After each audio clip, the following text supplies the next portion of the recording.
ఉన్నటువంటి వ్యక్తి ఆయన పదే పదే ఒకటే చెప్తా ఉన్నారు, జగన్మోహన్ రెడ్డి గారిని ఓడించడమే మా అందరి ముందున్నటువంటి లక్ష్యమని రోడ్ల మీద ఇష్టానుసారం తిరుగుతా ఉన్నారు. 14 ఏళ్లు ముఖ్యమంత్రిగా చేసి 4 మంచి పనులు కూడా చెప్పుకోలేకపోతా ఉన్నారంటే ఇలాంటి ఒక నీచమైనటువంటి చంద్రబాబు గారు లాంటి రాజకీయ నాయకుడిని ప్రజలు ఎప్పటికీ కూడా హర్షించాలని కూడా ఈ సందర్భంగా తెలియజేస్తా ఉన్నా. జగన్మోహన్ రెడ్డి గారికి ప్రజల్లో వస్తున్నటువంటి ఆదరణ చూసి అక్కస్తో, ఈర్షతో, ద్వేషంతో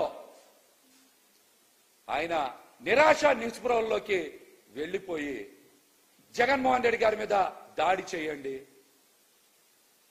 అని, చంపండి అని ఆయన హింసని ప్రేరేపించేలాగా, కిరాయి మూకలకి ఆయన ఏదో నాయకుళ్లాగా, ఆయన ప్రజాస్వామ్యంలో ఒక రాజకీయ పార్టీ నాయకుల్లా మాట్లాడట్లా, కిరాయి మూకలకి రాయకుల్లాగా, లేకపోతే సుఫారీ ఇచ్చి హత్యలు చేయించేటువంటి ఒక గ్యాంగ్ కి నాయకుల్లాగా చంద్రబాబు నాయుడు గారు మాట్లాడుతూ ఉన్నారంటే ప్రజలు దీన్ని గమనించాలి. ఇటువంటి వ్యక్తి వలన పేద ప్రజల జీవితాల్లో ఎటువంటి మార్పు రాదు. ఇటువంటి వ్యక్తిని ఈ రాష్ట్రం నుంచి పారద్రోలకపోతే, తన్ని తరిమేయకపోతే పేద ప్రజల జీవితాల్ని చిదిమేస్తారని కూడా ఈ సందర్భంగా ప్రజలకైతే తెలియజేస్తా ఉన్నా. చంద్రబాబు గారి సభల్లో కూడా ప్రజలు ఒకటే చెప్తా ఉన్నారంట, నిన్ను నమ్మం బాబు, మా నమ్మకం జగన్ గారే అని ప్రతి చోట చెప్తా ఉండబట్టే ఆయన బ్యాలెన్స్ కోల్పోయి మతి స్థిమితం తప్పి జగన్మోహన్ రెడ్డి గారి మీద ఇష్టానుసారం మాట్లాడుతూ ఉన్నారు.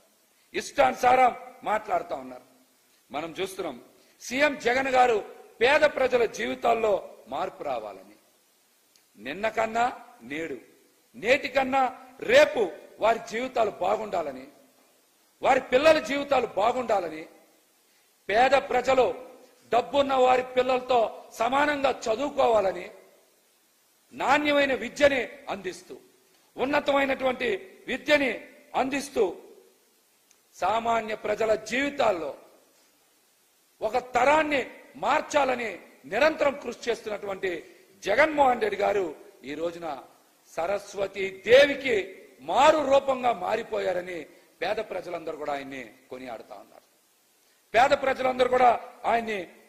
ఉన్నారు. ప్రతి అక్క చెల్లెమ్మకి సొంత ఇంట్లో ఉండాలనేటువంటి కళ ఉంది. ఆ కళని సాకారం చేయాలనేటువంటి ఒక గొప్ప ఉద్దేశంతో జగన్మోహన్ రెడ్డి గారు రాష్ట్రంలో 31 లక్షల మంది అక్క చెల్లెమ్మలకి ఇళ్ల పట్టాలు ఇచ్చి వారిని సొంత ఇంటి కళ సాకారం చేయాలని ఇప్పటికే సుమారు 9.2 లక్షల ఇళ్ల నిర్మాణం పూర్తి చేసి, మిగతా వాటిల్లో ఇళ్ల నిర్మాణం శరవేగంగా జరుగుతా ఉన్నాయి.